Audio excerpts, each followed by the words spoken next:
Frères et sœurs dans le Seigneur, en ce jour, nous avons à développer, à méditer un sous-thème qui va dans le même sens que le sous-thème d'hier. Le sous-thème que nous avons développé hier parlait du plus haut niveau d'amour, du grand amour. Le thème c'était « Il n'y a pas de plus grand amour que de donner sa vie pour ses frères, pour ses amis. » Et le sous-thème que nous allons voir aujourd'hui est tiré de 1 Jean chapitre 3, le verset 18. N'aimons pas en parole et avec la langue, mais en action et en vérité. Comme je l'ai dit, c'est dans le même sens parce que le thème d'hier parle de donner sa vie. Et le thème d'aujourd'hui va continuer à parler de donner sa vie. Mais en commençant par de petites choses. Je nous lis la parole du Seigneur. 1 Jean chapitre 3, nous allons commencer à partir du verset 16 jusqu'au verset 18.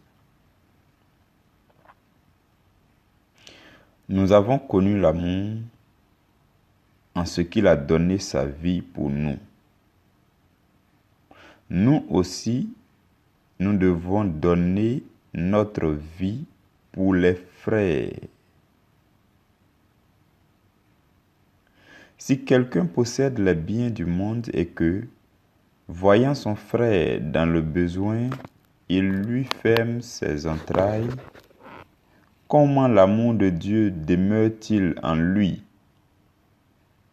Petits enfants, n'aimons pas en parole et avec la langue, mais en action et avec vérité. Parole du Seigneur. Nous rendons grâce à Dieu. Dans ce texte de l'apôtre Jean, nous voyons dès le début que l'apôtre Jean nous parle encore de donner sa vie. Et il en parle sans mettre de côté le fait que Jésus-Christ a donné sa vie pour nous. Il dit que le fait que Jésus-Christ ait donné sa vie pour nous, c'est ce qui nous a permis de connaître l'amour. Il dit, nous avons connu l'amour en ce qu'il a donné sa vie pour nous. Si Jésus n'avait pas donné sa vie pour nous, ou du moins si le Père n'avait pas envoyé son Fils unique par amour, nous ne connaîtrions pas ce que c'est que l'amour.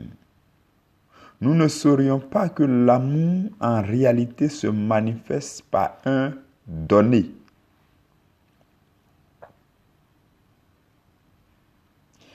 L'amour se traduit par donner. Personne ne peut dire qu'il l'aime sans rien donner, sans se détacher de quelque chose. Et Dieu, pour nous le démontrer, va se détacher de quelque chose qui lui coûtait le plus cher. Et Jésus a donné sa vie. Et à travers le don de sa vie, nous avons connu l'amour. Et l'apôtre Jean va dire, nous aussi, nous devons donner notre vie pour les frères. De la même façon que Jésus-Christ a donné sa vie. Et cela nous a permis de découvrir le véritable amour. De cette même façon, nous devons donner notre vie pour que nos frères et sœurs découvrent à travers nous le véritable amour. Et Saint Jean continue pour dire que si quelqu'un possède les biens du monde et que, voyant son frère dans le besoin, il lui ferme ses entrailles. Comment l'amour de Dieu demeure-t-il en lui?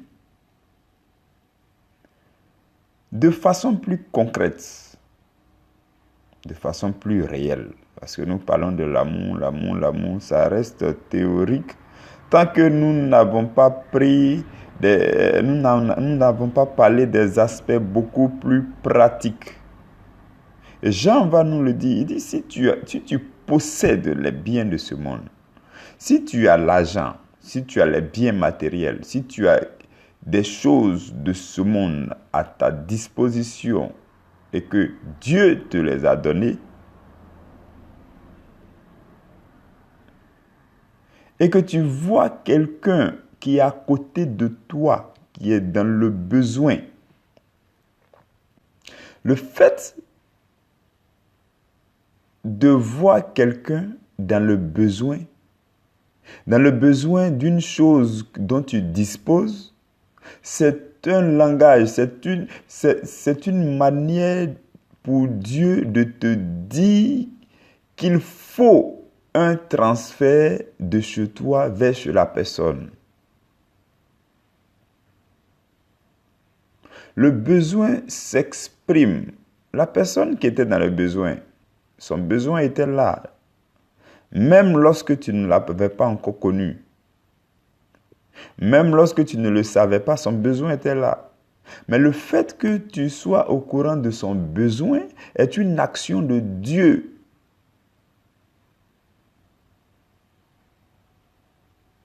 Ce n'est plus lui qui est en train d'exprimer son besoin, mais c'est Dieu qui est en train de t'exprimer son besoin. Parce que Dieu a vu que ce dont il a besoin, il y en a chez toi.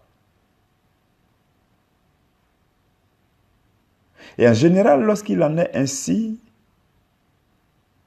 c'est une opportunité que Dieu donne. C'est un langage divin, c'est un signal divin que Dieu envoie. C'est une occasion à saisir afin de manifester l'amour à l'endroit de cette personne. La personne était dans son besoin, personne ne savait. Et Dieu va faire en sorte que toi, tu le saches.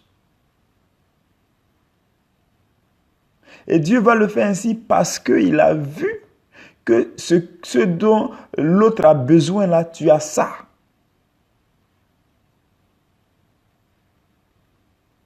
Et Saint Jean va dire, si tu possèdes ce dont l'autre a besoin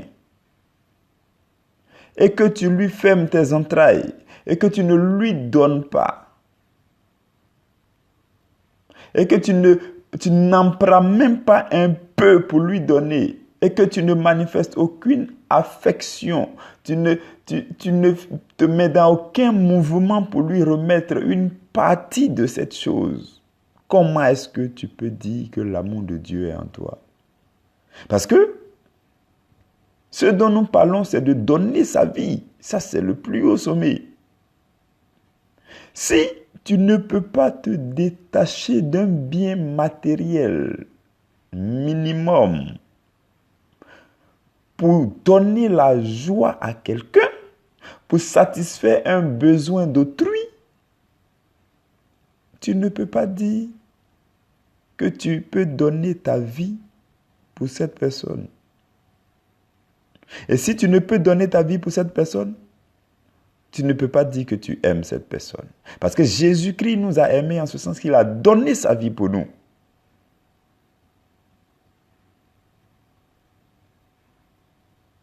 C'est cela, chers frères et sœurs. Nous ne devons pas aimer en parole seulement et avec la langue. Il ne sert à rien de manifester une affection théorique.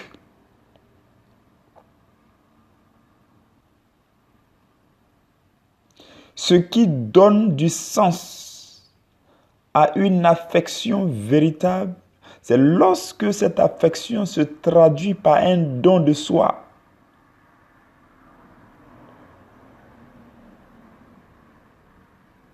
Il est bien d'avoir de l'affection pour quelqu'un lorsque vous voyez la personne dans le besoin. Mais si vous restez à ce stade, vous n'avez pas encore prouvé votre amour véritable pour cette personne. Parce que jusqu'à ce stade, vous ne vous êtes détaché que de votre affection. Vous n'avez manifesté que la simple affection.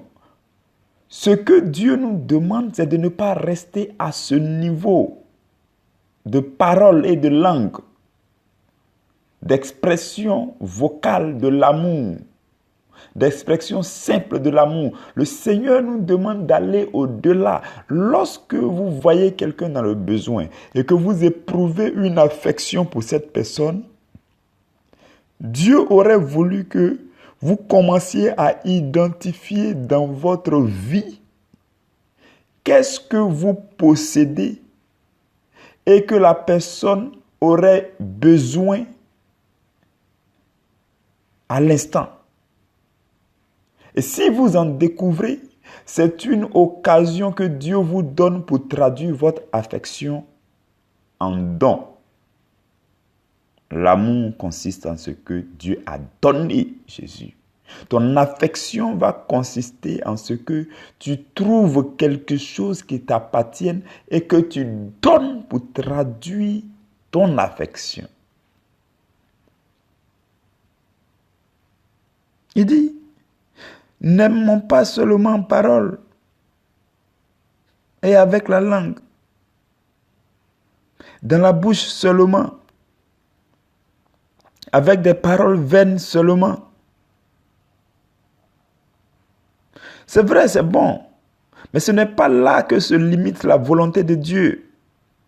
La volonté de Dieu veut que tu ailles plus loin, au-delà des paroles, au-delà des mots d'affection, de compliments. Au-delà de tout ça, le Seigneur veut que tu manifestes l'amour de façon pratique, en action et avec vérité. En action, dans le sens où tu trouves quelque chose pour traduire ton amour, quelque chose de palpable pour traduire ton amour. Et en vérité, dans le sens où tu le fais avec le cœur, pour traduire réellement que ton affection venait de ton cœur et que ta compassion venait de ton cœur. Parce que, tenez-vous bien, si quelqu'un est dans le besoin et que vous vous levez comme ça et que vous lui remettez la chose dont il a besoin, sans affection, on serait tenté de se demander si vous n'attendez pas autre chose en retour. Les dons sans affection, en général, ce genre de cadeau, ce n'est pas recommandé.